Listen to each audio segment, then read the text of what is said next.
dari ubud dunia, berujung pada takut akan kematian. Maka orang yang terkena penyakit ini berawal dari kecintaan dunia yang berlebih. Kecintaannya kepada dunia yang berlebih. Ini awalnya. Boleh jadi saat lu masih remaja, saat masih anak-anak, segala kebutuhan dipenuhi orang tua. Namun begitu menikah harus memikirkan kebutuhannya sendiri. Akhirnya jadi beban pikiran. Belum lagi terlibat pinjol. Belum lagi pasangannya masih muda, sukanya main-main mulu. Atau orang yang lagi hamil, baby blues, tidak mampu menata hatinya saat baby blues. Begitu lahiran,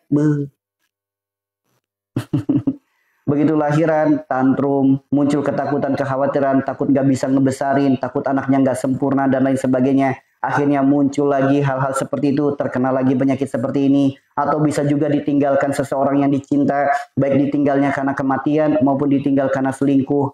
Ya, akhirnya muncul penyakit-penyakit seperti itu. So, berawal dari ubud dunia, berujung pada takut mati. Secara medis namanya anxiety. Secara medis namanya anxiety. Datang pagi takut mati, datang siang takut mati, datang malam takut mati. Selalu dihantui rasa takut mati. Kemudian muncul sensasi 1001 sensasi. Sensasi yang ketika datang seakan-akan Ijrail di depan mata. Ketika sensasi itu datang seakan-akan kematian di depan mata. Namun ketika dibawa ke rumah sakit, tidak ada diagnosanya. Bahkan dokter nyatakan sehat, dokter nyatakan normal. Tidak sedikit para pasien akhirnya berdebat dengan dokternya. Dok, saya datang ke rumah sakit itu karena saya sakit. Begitu datang ke rumah sakit, gak ada diagnosanya.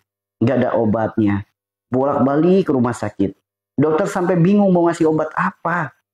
Dokter hanya menyarankan suruh datang ke psikiater. Psikiater itu apa sih? Spesialis mental. Ya, jadi memang mentalnya yang sakit, bukan lambungnya yang sakit. Namun 1001 sensasi ketika dibawa ke rumah sakit tidak ada diagnosanya, justru kebanyakan orang menjadikan jalan lemah imannya. Apa lemah imannya? Langsung, tuh kan, penyakit saya bukan penyakit medis, penyakit saya penyakit non medis. Jangan-jangan ada yang santet saya, ada yang guna-guna saya, ada yang sihir saya. Akhirnya dikait-kaitkan, cocok logi dengan hal yang lain. Perut kadang gerak-gerak, kadang naik ke atas, kadang turun ke bawah, kadang kedutan di mana-mana, badan gemetar di mana-mana. Ketika udah tahu dalam medis tidak ada diagnosanya, dia datang ke orang pinter. Yang namanya orang pinter ya teman-teman ya. Orang pintar itu dari Sabang sampai Merauke, jika ditanya tentang penyakit, pasti jawabannya santet sihir guna-guna. Pasti. Ya seperti kemarin ya, kemarin sore terakhir, pasien terakhir kami, ya beliau udah sepuh. Berawal dari apa? Sering ditinggal suaminya. Muncul pikiran kesedihan. Kemudian menjadikan penyakit berawal dari asam lambungnya.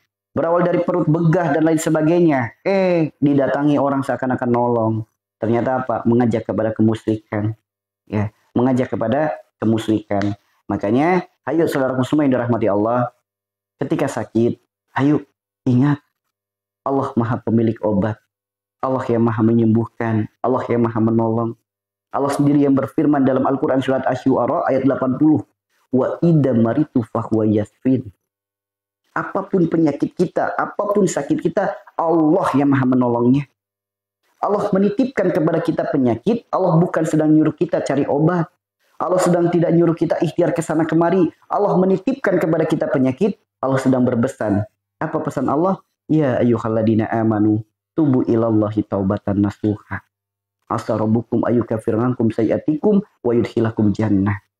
Allah berpesan kepada kita untuk taubat. Maka bangunlah di sepertiga malam. Menangis yang lirih dalam keheningan malam. Bermunajat. Cukup alam semesta yang menjadi saksinya. Malaikat yang mengaminkan doanya. Akui kesalahan kita. Ya Allah. Hamba mohon ampunanmu ya Allah. Ampuni segala dosa-dosa hamba. Ampuni segala dosa penyebab penyakit ini ya Allah. Di sisa usia hamba berilah hamba kesempatan untuk hamba bisa merubahnya. Di sisa usia hamba berilah hamba kesempatan untuk hamba sehat kembali ya Allah. Sehat yang melahirkan ketaatan kepadamu ya Allah. Engkau lah Rabb yang maha menyembuhkan. Hamba mohon ya Allah. Ridhoi hamba untuk mendapatkan sembuh yang berkah darimu. Bimbinglah langkah kaki hamba untuk mendapatkan sembuh yang kau ridhoi ya Allah. Ketika kita memohon ampun kepada Allah, kemudian Allah mengampuni dosa-dosa kita, Allah mengampuni segala kesalahan kita, kemudian kita meminta pertolongan kepada Allah agar Allah berikan kita kesembuhan. Ketika Allah sudah menghendaki kita sembuh, andaikan sembuh kita harus dengan obat, harus lewat dokter, Allah akan pertemukan dengan obat dan dokter terbaik. Andaikan sembuhnya kita harus lewat ustadz, lewat kiai, lewat herbal, lewat tabib, Allah pasti akan pertemukan diri kita dengan yang terbaik. Karena jika Allah sudah menghendaki sembuh, satu butir nasi bisa jadi jalan sembuh. Jika Allah sudah menghendaki sembuh, seteguk air pun bisa jadi jalan sembuh. Karena tidak ada yang mustahil jika Allah sudah ikut andil. Kenapa tidak melibatkan Allah akan hal itu?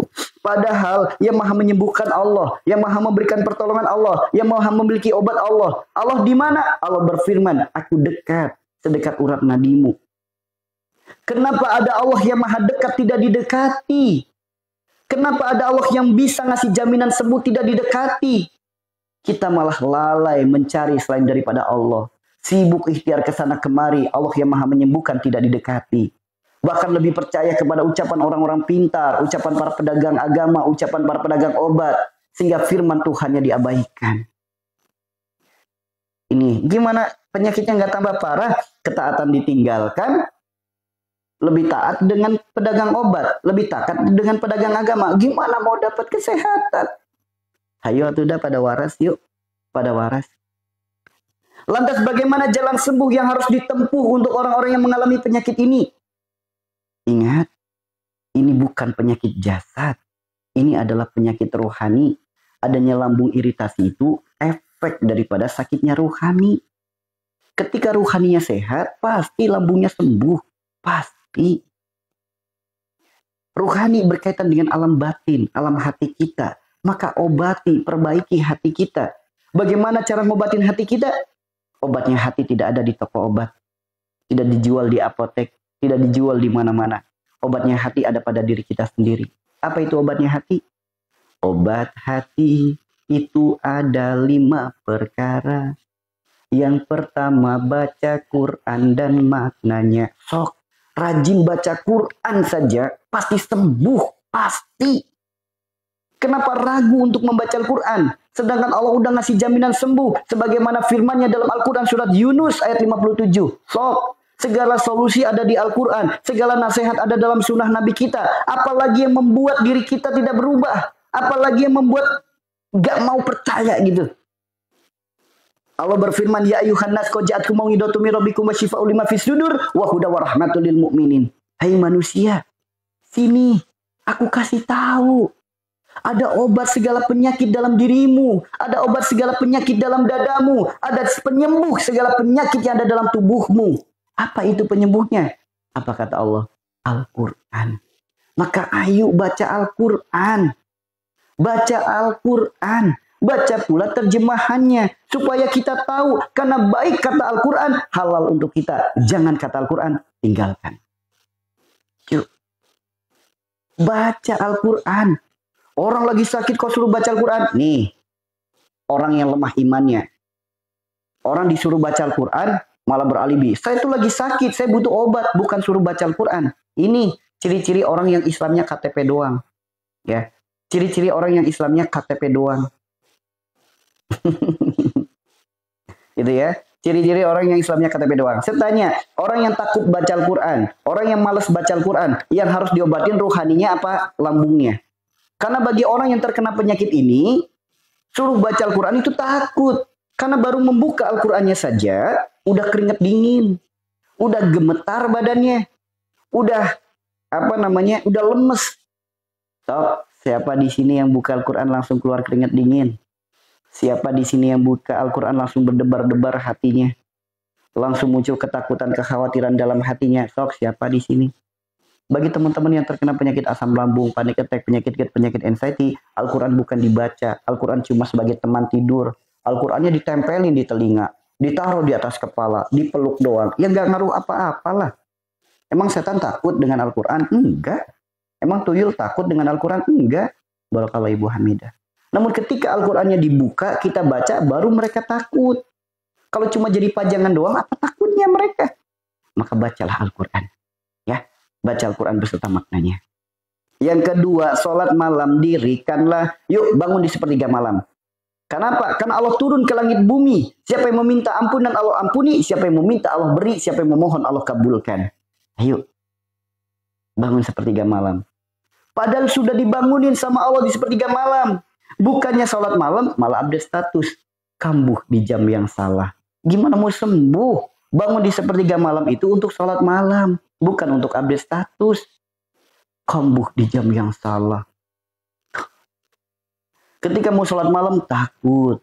Ya, ketika mau sholat malam takut. Apa yang ditakuti?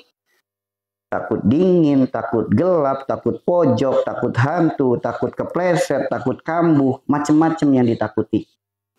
Ya. Saya tanya, orang yang takut sholat malam, orang yang malas sholat malam, yang harus diobatin rohaninya apa lambungnya? Yang harus diobatin rohaninya apa lambungnya? Hayu, jangan lambung mulu atau yang dipikirin. Katanya sehat lahir batin. Oh, selama ini cuma lahir doang yang diobatin. Katanya pengen sehat jasmani rohani. Ternyata jasad mulu yang dipikirin. Rohaninya nggak pernah dipeduliin. Sakit kepala, buru-buru ngobatin kepala. Sakit perut, buru-buru ngobatin perut. Giliran rohaninya berpenyakit, boro-boro diobatin. Sadar rohaninya sakit juga enggak. Nah, ini letak masalahnya. Ini letak masalahnya. Ya. Sok, ngalamin kayak gitu enggak? Sakit kepala, buru-buru cari obat sakit kepala. Ketika sakit badan, yang dicari obat sakit badan. Ketika sakit perut, buru-buru cari obat sakit perut. Namun giliran rohaninya yang berpenyakit, boro-boro diobatin. Sadar rohaninya sakit juga enggak. Nah, inilah letak kesalahan kita.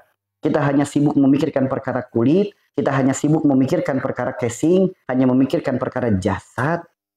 Sedangkan perkara rohani tidak pernah dipikirin. Makanya wajar rohaninya bergejolak. Ya, masalah terus datang silih berganti, ujian bertubi-tubi, hidup penuh dengan keluh kesah, masalah tidak ada akhir. Kenapa? Rohaninya tidak ketata. Padahal Rasulullah sudah bersabda, jika segumpal daging itu baik, semuanya akan ikut baik. Jika segumpal daging buruk, yang lain akan ikut buruk. Kenapa nggak percaya dengan sabda Rasulullah? Lebih percaya sabda pedagang agama. Giliran sakit, garam ruqyah bisa bikin ini itu. Kayak gitu dipercaya. Minyak ruqyah bisa menghilangkan buhul, jin nasab, dan lain sebagainya. Yang kayak begitu dipercaya. Ini sebenarnya Islamnya tuh Islam original apa Islam KTP? Ayo atuh. Jadilah Islam yang waras, Islam atas dasar kesadaran, bukan hanya bermodalkan keturunan. Ayo. Katanya orang Islam, masa dengan ketaatan takut? Takut dengan ketaatan yang diobatin lambungnya. Yang nggak nyambung, guys. Nggak nyambung. Ya. Kemudian yang ketiga, berkumpul dengan orang-orang soleh. Ayo, berkumpul dengan orang-orang soleh. Datang ke taklim, datang ke pengajian, seling sholat berjamaah. Itu obatnya. Bagi orang yang sehat, datang ke taklim, datang ke pengajian, datang sholat berjamaah. Mungkin sesuatu yang mudah dilakukan. Namun bagi orang yang anxiety, jangankan datang ke taklim. Mau ke warung ketemu banyak orang aja, lebih memilih mundur alon-alon. Kenapa? Takut ketemu orang. Takut ketemu orang. Takut ketemu orang. Ya, takut ketemu orang. Tuh. Nah, begitu takut ketemu orang, yang disalahin lambungnya. Takut ketemu orang itu penyakit rohani, bukan penyakit jasadi. Ya. Takut sama orang itu penyakit rohani. Malah beli garam ruqyah, malah beli minyak ruqyah. Dah. Produk pedagang agama itu jangan dipercaya. Apa namanya kalau bukan pedagang agama? Garam 1 kilo 8.000, dikasih nama ruqyah jadi 100.000. Kok mau gitu ditipu? Garam 1 kilo di pasar 8.000, dikasih nama ruqyah doang jadi 100.000. Kok mau? Astagfirullahaladzim. Parfum 1 botol 50.000, dikasih nama ruqyah, dikasih nama ijazah dan lain sebagainya, dijual ratusan ribu sampai jutaan. Kok mau? Ya Allah. Inilah ciri-ciri orang yang belum waras. Mudah tertipu, teman-teman.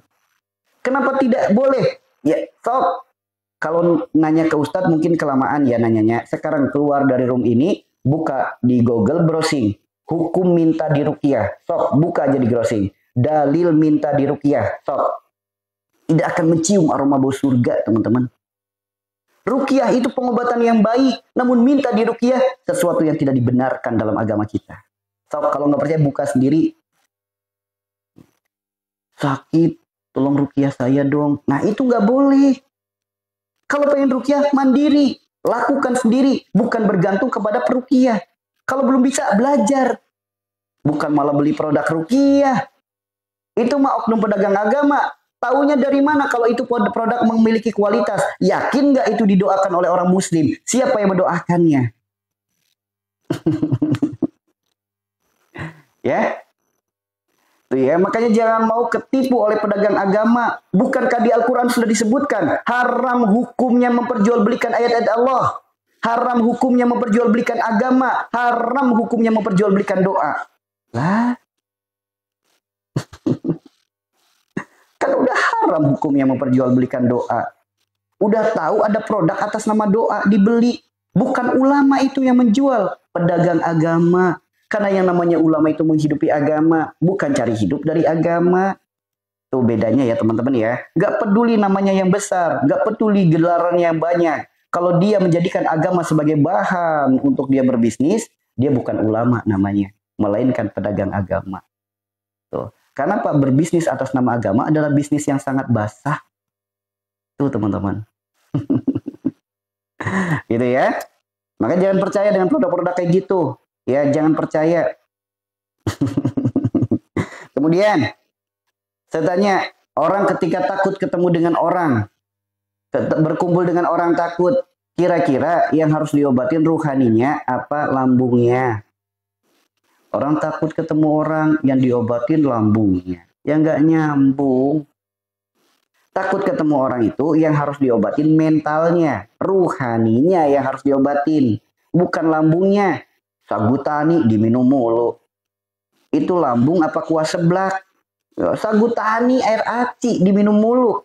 Lambung isinya bukan apa namanya? Bukan asam lambung. Lambung isinya air seblak gitu. Kuah seblak isinya. Tuh, jangan seperti itu ya teman-teman ya. Jangan seperti itu. Yang keempat, puasa. So, emang berani orang asam lambung pada puasa? Takut mereka puasa. Gimana mau puasa? Telat makan dikit aja asam lambung saya kambuh. So, saya tanya. Orang yang takut dengan ketaatan itu yang harus diobatin lambungnya apa ruhaninya? Orang yang takut dengan ketaatan yang harus diobatin lambungnya apa ruhaninya? Apa lambungnya apa ruhaninya? Kalau tubuh manusia itu sudah dirancang oleh Allah, sudah diciptakan oleh Allah, mampu menjalani setiap ketaatan. Jadi tubuh kita itu mampu melakukan ketaatan. Cuma yang jadi pertanyaannya, yang jadi ujiannya bukan terletak pada mampunya. Mau atau tidak. Puasa itu obat. Karena di saat puasa, puasa adalah ibadah ruhani, ibadah jasadi. Karena orang ketika sedang berpuasa, organ tubuhnya istirahat bekerja. Ia memperbaiki dirinya, ia mengeluarkan kotoran dan penyakit. Secara medis namanya detox, mengeluarkan racun. Itulah kenapa orang ketika berpuasa, mulutnya bau. Tuh teman-teman. Karena detox, kotoran-kotoran, penyakit-penyakit dalam tubuh sedang dikeluarkan. Dan mereka sedang servis memperbaiki dirinya sendiri. Makanya orang puasa pasti organ tubuhnya sehat. Pasti teman-teman. Pasti. Dan tidak mungkin Allah memerintahkan puasa, puasa berdampak penyakit pada manusia. Nggak mungkin. Nggak mungkin Allah mewajibkan sesuatu, nggak mungkin Allah memerintahkan sesuatu, perintahnya berdampak buruk pada diri manusia. Tidak mungkin. Hanya orang-orang yang lemah imannya yang tidak percaya dengan perintah Allah Subhanahu wa taala. Tuh teman-teman. Maka berpuasalah. Ketika dikasih tahu kebenaran, apa jawabannya? Ngomong mah gampang. Soalnya kamu nggak ngerasain apa yang aku rasakan. Nggak ada di dunia ini yang sakitnya separah saya. Nggak ada di dunia ini yang cobaannya seberat saya. Ada nggak yang muncul kayak gitu? Ketika dikasih tahu, bukannya jadi bahan perenungan, malah beralibi. Ngomong mah gampang. Soalnya kamu nggak ngerasain sakit seperti saya. Tuh. Makanya hayu atuh kewarasan itu dibuka. Diajak waras itu harus mau. Jangan tersinggungan mulu. Karena karakter orang yang terkena penyakit ini itu tabiatnya disebutkan dalam kitab Thariqus Syifa, tabiat daripada lalat. Apa itu lalat? Dikasih tahu bunga lebih wangi daripada sampah, dia tetap milih sampah. Dikasih tahu jalan keluar terbaik, dia tetap beralibi dengan dalihnya. Betul. Dikasih tahu bunga lebih wangi daripada sampah, dia tetap milih sampah. Dikasih tahu jalan sehatnya, dikasih tahu jalan sembuhnya, tetap aja lebih memilih terpuruk dalam hidupnya. Tuh, itulah lalat. Ya. Kemudian yang kelima, banyak zikir dan sholawat.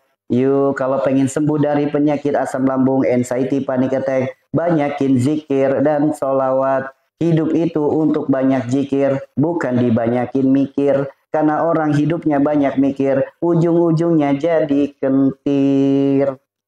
Mau jadi orang kentir? Jadi orang kayak gini? Sok. Banyak orang-orang waras di sekitar Anda yang menganggap diri Anda aneh. Karena apa? Pikirannya selalu aneh. Kekhawatirannya selalu aneh. Tiba-tiba ketakutan berlebih dengar suara burung. Tiba-tiba ketakutan berlebih dengan rasa yang tidak jelas. Pikiran kemana-mana, perasaan kemana-mana. Makanya banyak orang waras di sekitar Anda menganggap diri Anda aneh. Suami lagi kerja di telepon, ayah pulang. Ayah pulang, aku kambuh. Ada nggak yang kayak gitu?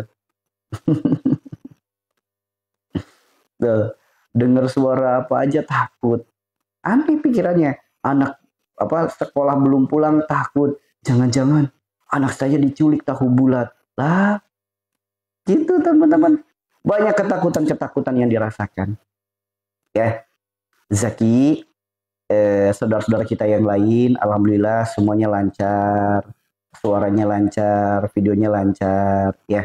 Jadi akun atas nama Zaki, ketika Anda nge-like videonya, silakan di-scroll dulu. Boleh jadi jaringan Anda yang sedang bermasalah. Karena alhamdulillah semua yang hadir di live ini semuanya aman, ya. Semuanya aman. Videonya aman, suaranya aman. Ya. Kita ketika kita sakit langsung zikir. Zikir itu apa? Ingat Allah. Ya. Ketika sedang sulit langsung ingat Allah. Ketika sedang muncul sensasi libatkan Allah. So, kalau udah kayak gitu enak cepat sembuhnya. Ya. Ketika lagi sakit dipikirin. Ketika ada masalah dipikirin. Emang selesai dengan dipikirin doang? Emang sembuh dengan dipikirin doang? Ya nggak bakal sembuh atuh udah. Tetap harus zikir, ingat Allah. Kenapa? Manusia tidak akan mungkin mampu, tidak akan mungkin sanggup menyelesaikan masalahnya tanpa campur tangan Allah. Tidak akan mungkin sanggup. Ya. Karena manusia punya kendala, Allah punya kendali. Jika Allah sudah ikut andil, tidak ada yang mustahil. Makanya libatin Allah. Libatin Allah. Ya. Jangan merasa jangan merasa bisa, merasa mampu, segala apa-apa dipikir sendiri. Libatin Allah. Oke ya teman-teman ya. Libatkan Allah. Kalau Allah senantiasa kita libatkan, enak nanti hidupnya. Enak nanti hidupnya. Nah, ketika sedang kambuh ingat Allah. Kenapa? Sob, ketika sensasinya lagi kambuh, seakan-akan kematian di depan mata, Ijroil udah di depan mata, seakan-akan nyawa udah di penghujung. Ngerasain kayak gitu enggak? Ngerasain kayak gitu enggak ketika lagi kambuh?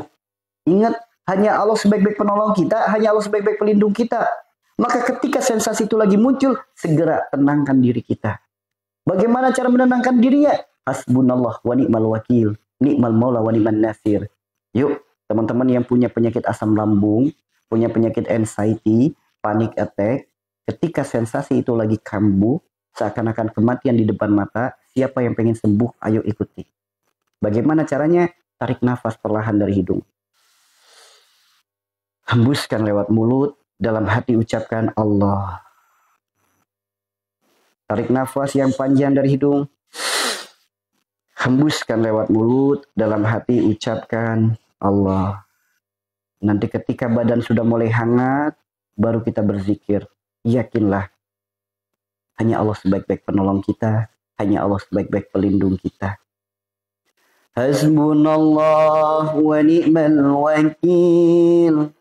Ni'mal maula wa ni'man nasir. Wala hawla wala quwwata illa billahil aliyyil azim. Hasbunallah wa ni'mal wakil. Ni'mal maula wa ni'man nasir. Wala hawla wala quwwata illa billahil aliyyil azim. Hasbunallah wa ni'mal wakil. Ya Allah, Engkau lah sebaik-baik pelindung hamba. Ni'mal maula wa ni'man nasir. Wala hawla wala quwwata illa billahil aliyyil azim. Akui saudaraku, akui kesalahan kita, akui dosa-dosa kita. Ya Allah, hamba akui semua penyakit ini dikarenakan karena dosa-dosa hamba. Semua masalah dalam hidup ini dikarenakan karena dosa-dosa hamba. Maka hamba mohon kepadamu, ya Allah, ampuni hamba, ya Allah, ampuni dosa-dosa hamba. Lalu beristighfarlah kepada Allah. Astaghfirullahaladzim. Astaghfirullahaladzim. Astaghfirullahaladzim. Innallaha ghafurur rahim. Kemudian memohon pula kepada Allah, ya Allah, di sisa usia hamba, berilah hamba kesempatan untuk hamba bisa merubah diri hamba menjadi pribadi yang lebih baik. Hamba mohon, ya Allah, berilah hamba kesempatan untuk sehat kembali, untuk sembuh yang melahirkan ketaatan hamba kepadamu, ya Allah. Karena Engkau lah tujuan hidup ini. Ridhomu yang senantiasa hamba harapkan, cintamu yang hamba dambakan, ya Allah. La ilaha illallah. La ilaha illallah. La ilaha illallah. Muhammadur Rasulullah. Sok teman-teman, ketika sensasi lagi kambuh, zikirlah seperti itu. Karena Allah sendiri yang berfirman, Allah bidikrillah tatmainul qulub. Hanya dengan mengingat Allah, hati akan menjadi tenang. Tenangnya hati kita membuat tenang pikiran kita. Tenangnya pikiran kita, sok berkurang bahkan sembuh sensasinya, teman-teman. Berkurang bahkan sembuh sensasinya. Tuh ya teman-teman ya. Cara melibatkan Allah. Cara libatkan Allah itu dengan cara ketika apa? Ketika kita ada masalah, jangan fokus memikirkan. Pasrahkan kepada Allah. Ya Allah, masalah ini datang darimu, ya Allah. Engkau yang menitipkan masalah ini. Engkau yang memberikan masalah ini sesuai dengan kadar dan kemampuan hamba. Namun hamba lemah, ya Allah. Tanpa pertolonganmu hamba tidak bisa apa-apa. Maka bantulah hamba untuk menyelesaikannya. Jadi melibatkan Allah itu jangan mengandalkan pikiran kita untuk memikirkan masalah itu. Libatkan Allah itu pasrah sepenuhnya kepada Allah. Pasrahkan sepenuhnya kepada Allah. Dengan tetap mengedepankan doa dan ikhtiar. Itulah melibatkan Allah. Ada sakit langsung ingat Allah. Ada sulit langsung ingat Allah. Ada masalah apapun langsung pasrahkan kepada Allah. Itu cara melibatkan Allah.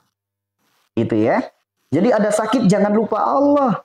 Ada sulit jangan tinggalin Allah. Adanya sempit jangan malah menjauh dari Allah. Libatkan Allah. Otomatis ketika melibatkan Allah pasti lebih meningkat ibadahnya. Maka jangan tempatkan masalah itu pada pikiran. Gak muat kapasitas otak kita. Jangan tempatkan masalah itu pada pundak. Berat beban hidup kita. Letakkan masalah itu di bawah telapak kaki kita. Injek masalahnya. Jadikan masalah itu pijakan-pijakan anak tangga untuk kita lebih dekat kepada Allah. So, pasti ketemu jalan keluar. Kenapa? Allah sendiri yang berjanji. Bahkan firman-Nya diabadikan dalam Al-Quran surat At-Talaq ayat 2 ayat 3. Apa firman Allah? wa may yattaqilla yaj'al lahu makhraja wa yarzuqhu min haitsu la yahtasib wa may yatawakkal 'alallahi fa huwa hasbuh innallaha balighul amri qad ja'alallahu likulli syai'in qadra. Allah sendiri yang ngasih jaminan akan memberikan jalan keluar terbaik dari arah yang tidak kita sangka-sangka selagi kita bertawakal kepadanya. Ya. Selagi kita bertawakal kepadanya, pasti Allah akan berikan jalan keluar terbaik. Karena masalah tidak akan selesai hanya cuma dipikirkan doang. Tidak akan pernah selesai. Perut kita lapar tidak akan kenyang kalau hanya memikirkan masalah nasi. Perut kita kenyang Perut kita lapar tidak akan kenyang kalau hanya memandang makanan. Maka lakukanlah ikhtiar. Tuh teman-teman, ya. Ya, libatkan Allah dalam setiap urusan kita. Karena jika Allah sudah ikut andil, tidak ada yang mustahil. Tuh ya teman-teman ya. Jadi, libatkan Allah itu kuncinya. Bukan merasa hebat, ada masalah dipikir mulu masalahnya. Gak ada ingatnya Allah sama sekali. Ya gimana mau selesai masalahnya? Ya. Oh ya teman-teman, mohon maaf mau nanya, suara tembok, suara orang kerja kedengeran nggak? Suara tembok, suara orang kerja kedengeran nggak teman-teman? Kedengeran nggak? Soalnya di depan lagi ada yang renovasi. Nggak, alhamdulillah. Aman ya? Ya. Tapi di sini bising. Bentar ya, saya tutup dulu pintunya, rapetin dulu.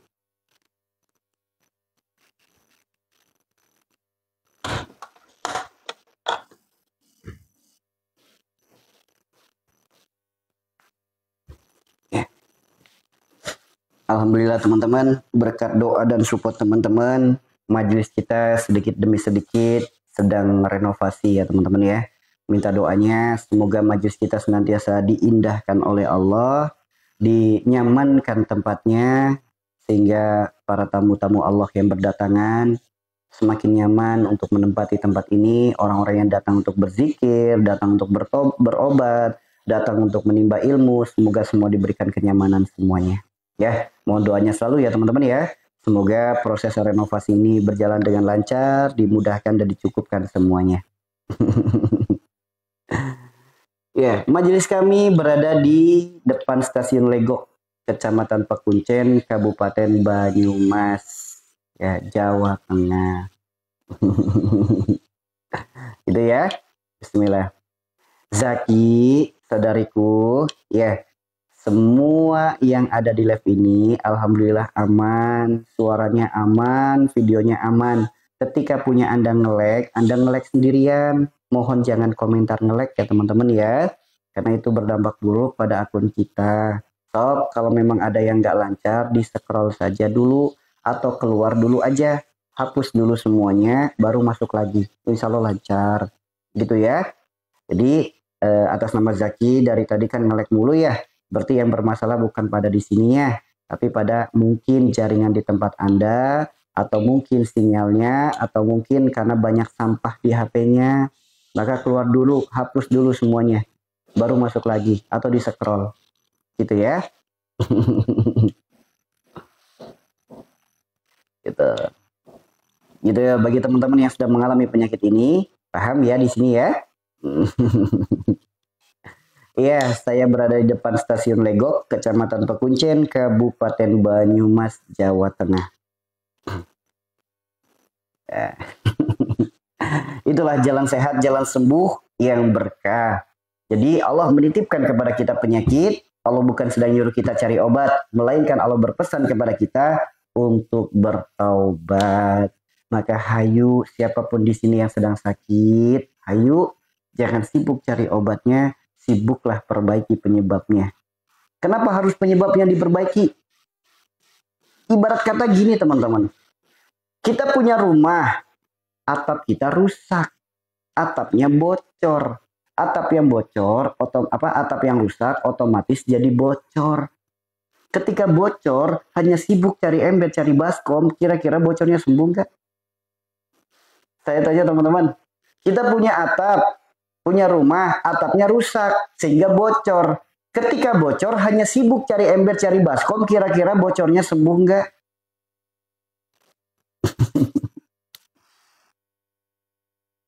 Kira-kira sembuh nggak teman-teman? Iya enggak kan? Berarti kalau kita sakit hanya sibuk cari obat, sibuk ikhtiar ke sana kemari, itu tidak menyembuhkan penyakit. Tidak teman-teman. Kemudian ketika atap bocor, efek dari atap bocor, sofa jadi rusak, lantai jadi basah, meja jadi berantakan. Jangan keluhkan sofanya yang rusak, jangan keluhkan lantainya yang basah, jangan keluhkan mejanya yang berantakan. Karena mengeluh keadaan itu tidak akan mempengaruhi apa-apa selagi atapnya belum diperbaiki.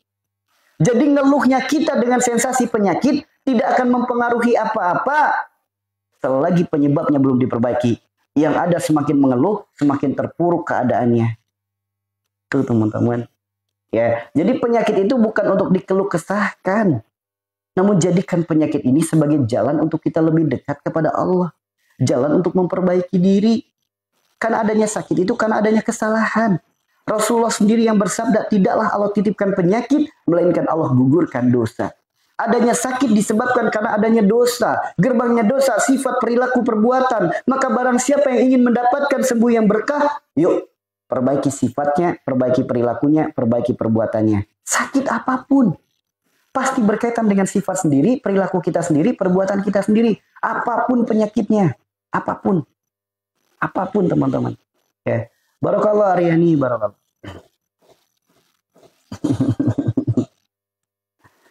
Yeah. Gitu, karena orang ketika waras, kan mensana in comporisano, gitu kan. Di dalam apa? Jika jiwa kita kuat, maka tubuh kita sehat. Intinya gitu dah. Intinya gitu. Ya, pokoknya kalau mental kita, jiwa kita sehat, pasti tubuh kita sehat. Pasti sehat. Karena Rasulullah sendiri yang bersabda, jika segumpal daging baik, semuanya akan ikut baik kok. Jika segumpal daging buruk, yang lain pun akan ikut buruk. Ya. So, ada orang sakit apa? Tadi kita udah bahas asam lambung. Ada penyakit apa lagi yang mau dibahas? Ya. Jadi adanya penyakit itu bukan untuk nyari obat. Obatmu udah dikasih tahu sama Allah. Dalam Al-Quran surat An-Nahl ayat 69. Apa itu obat? Madu. Al-Quran menyebutkan surat Yunus ayat 57. Apa itu obat? Al-Quran itu sendiri. Yuk. Karena penyakit apapun, cara memperbaiki, cara menyembuhkannya adalah memperbaiki diri. Ya, penyakit apapun, ya misal contoh nih, ada yang komentar lebih cepat ya. Saraf kejepit. Ya, saraf kejepit itu berada di wilayah pinggang. Wilayah pinggang itu wilayah belakang tubuh. Disebutnya 3 wilayah. Wilayah sidikin, wilayah suhada, wilayah solihin. Sidikin itu dari puncak kepala sampai ke belikat. Belikat sampai ke pinggang namanya suhada. Pinggang sampai ke bawah namanya solihin. Nah, orang sakit pinggang atau orang saraf kejepit itu masuknya wilayah suhada. Suhada itu apa? Orang yang siap berjuang, siap mati di jalan Allah. Suhada adalah pejuang. Yang namanya pejuang itu harus disiplin waktu. Harus lillahi ta'ala, harus sepenuh hati. So, kita hidup di muka bumi ini adalah bagian daripada perjuangan hidup. Apapun yang kita lakukan adalah bagian daripada perjuangan hidup. Ketika kita melakukan sesuatu tidak sepenuh hati, pasti akan muncul sakit pada pinggang. Kita melakukan sesuatu tidak lillah, ngedumel, menggerutu, pasti sakit pinggang. So, saya tanya orang-orang yang suka sakit pinggang, apa kabar kalau lagi nyuci piring? Apa kabar kalau lagi nyapu? Sambil ngedumel enggak? Sambil menggerutu enggak? So, teman-teman. Orang yang terkena sakit pinggang itu ketika melakukan aktivitas, kesibukan yang ia lakukan, kesibukan yang jalani, tidak sepenuh hati. Sambil ngedumel, sambil menggerutu, dengan malas. So, orang kalau lagi kerja tidak sepenuh hati aja, pasti pinggangnya pada sakit kok. Pinggangnya pada sakit. Yeah. Pinggangnya pada sakit. Kenapa pinggangnya sakit? Secara medis pinggang sakit itu disebabkan karena kurangnya cairan. Apa sih penyebab kurang cairan? Kurang minum. Orang kalau kurang minum pinggangnya sakit. Yang jadi pertanyaan, kenapa jarang minum? Kenapa malas minum? Ya, kenapa jarang minum? Kenapa malas minum? Itu karena sifat malas itu tidak sepenuh hati, menggerutu, ngedumel, tidak lillah, akan menjadikan imun dalam tubuh kita, alam dalam tubuh kita jadi malas minum. Jadi malas minum itu bukan gara-gara nggak suka minum, bukan. Karena sering malas-malesan dalam hidupnya, tidak lillah dalam aktivitasnya, tidak sepenuh hati dalam melakukan pekerjaannya. So. Lalu bagaimana jika saraf kejepit? Mohon maaf ya teman-teman ya, disebutkan dalam kitab Thariqus Syifa. saraf kejepit adalah teguran dari Allah bagi orang-orang yang sombong. Kenapa sombong? Karena ia bekerja sepenuh hati, mengejar dunia sepenuh hati, namun perintah Tuhannya ditinggalkan. Sibuknya bekerja, meninggalkan ibadahnya. Sok saraf kejepit. Kenapa dianggap orang sombong? Emang dengan kita kerja kita punya duit? Siapa yang ngasih duit? Siapa yang ngasih rizki? Allah yang ngasih rizki. Kita dapat rizki itu bukan gara-gara kita kerja. Karena sudah ditakdirkan oleh Allah jatah rizki kita. Itu teman-teman. Jangan mengejar sesuatu yang tidak dibawa mati. Namun perkara ibadah ditinggalkan gara-gara sibuknya bekerja. Maka tidak ada satupun kasus terjadinya saraf kejepit sedang sholat. Itu nggak ada. Ya, ada nggak orang yang terkena saraf kejepit lagi sholat? Nggak ada. Orang saraf kejepit pasti lagi bekerja. Entah lagi ngangkat sesuatu, dorong sesuatu, atau lain sebagainya. Kenapa bisa terjadi saraf kejepit? Meninggalkan sholatnya. Sibuknya bekerja, meninggalkan sholat. Ya. Jadi meninggalkan sholat gara-gara sibuk bekerja. Itu akan terjadi saraf kejepit, teman-teman. Akan terjadi saraf kejepit. Orang yang terkena saraf kejepit, itu teguran dari Allah. Emang dengan tenaga kamu dapat rezeki. Emang dengan tenaga kamu dapat duit. Kamu dapat duit, kamu dapat rezeki itu karena maha baiknya Allah. Kenapa perintahnya Allah tidak dikerjakan? Engkau malah sibuk mencari sesuatu yang tidak dibawa mati. Nih, saya kurangi tenaga kamu. Saya bikin kamu istirahat. Saya bikin berkurang aktivitas kamu. Tuh, bagi orang yang merasa masih sehat, kerja dimaksimalkan. Akhirnya seperti itu. Makanya ibadah itu jangan ditinggalkan. Ya, kewajiban itu jangan ditinggalkan. Karena meninggalkan kewajiban bisa berdampak pada penyakit pinggang. Bisa dari saraf kejepit. Kalau sudah terjadi saraf kejepit, lantas bagaimana jalan sembuhnya? Mudah, teman-teman. Mukjizat gerakan sholat. Dengan kita memperbaiki gerakan sholat saja, saraf kejepit bisa sembuh. Saat ruku, ruku itu diam. Bahkan Rasul menyebutkan ketika ada secangkir air, airnya tidak tumpah. Jadi diam ruku itu, jangan goyang-goyang. Ruku itu lurus, bukan bungkuk. Oke. Kemudian, sujud. Sujud itu renggangkan, bukan nempel. Itu mah dogi namanya. Sujud itu direnggangkan supaya tulang kita kembali ke posisi semulanya lagi. Tuh teman-teman. Bahkan dengan kita melakukan gerakan sholat yang benar saja, sakit pinggang itu bisa sembuh. Ya. Selain itu, ada lagi nggak? Ada. Pakai apa? Pakai guling. Bagaimana caranya? Stok yang punya guling tempelin di pinggang.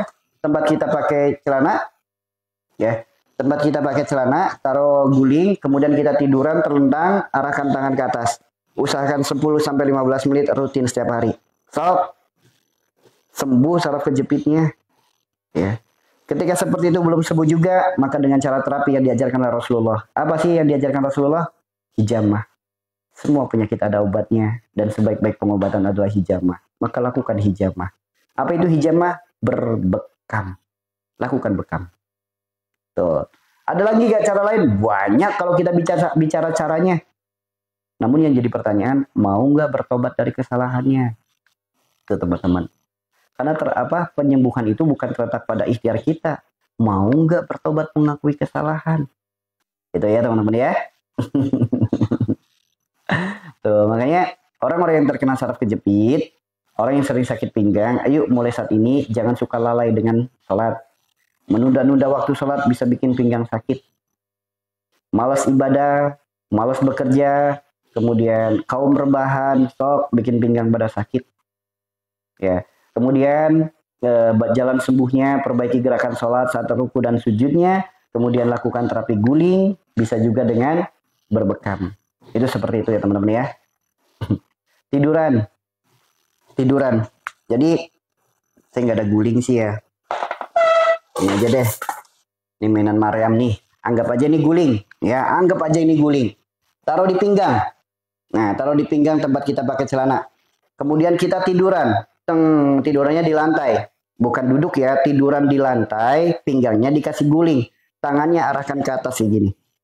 Sob, teman-teman yang lagi duduk kayak gini aja udah enak banget, apalagi sambil tiduran. Enak banget, teman-teman. Ya, tangannya gini. Ingat ya, tangannya kayak gini bukan ke samping. Kalau ke samping nggak ketarik, tapi ke atas. Tuh, ya. Itu seperti itu, teman-teman. Ya.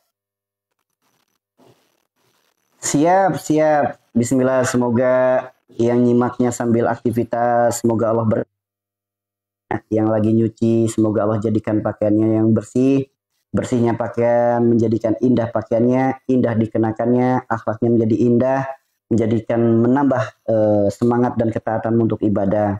Yang sedang berjualan, semoga Allah karuniakan laris jualannya, Allah berkahi jualannya, Allah berkahi pula para pembelinya, Allah jadikan jualannya habis, Allah jadikan jualannya penuh dengan keberkahan, Allah jadikan dari setiap rizkinya sebagai jalan kemudahan untuk menuju tanah sucinya. Apapun pekerjaannya, semoga dimudahkan semuanya, dilindungi semuanya. Ya. Yang lagi masak, bismillah, semoga Allah karuniakan nikmat pada setiap masakannya. Sehingga nikmatnya makanan jadikan asbab bertambahnya cinta dan kasih sayang dalam rumah tangganya, bertambahnya perhatian dalam rumah tangganya. Ya, masakannya setiap dimakan jadi obat dalam setiap penyakit-penyakitnya, menjadi kebaikan keberkahan untuk darah dan dagingnya, menjadikan sumber tenaga yang melahirkan ketaatan kepada Allah. Amin ya Allah, amin ya robbal alamin. Itu ya teman-teman ya. Ya, yang lagi jualan dari doakan tadi ya, yang lagi jualan semoga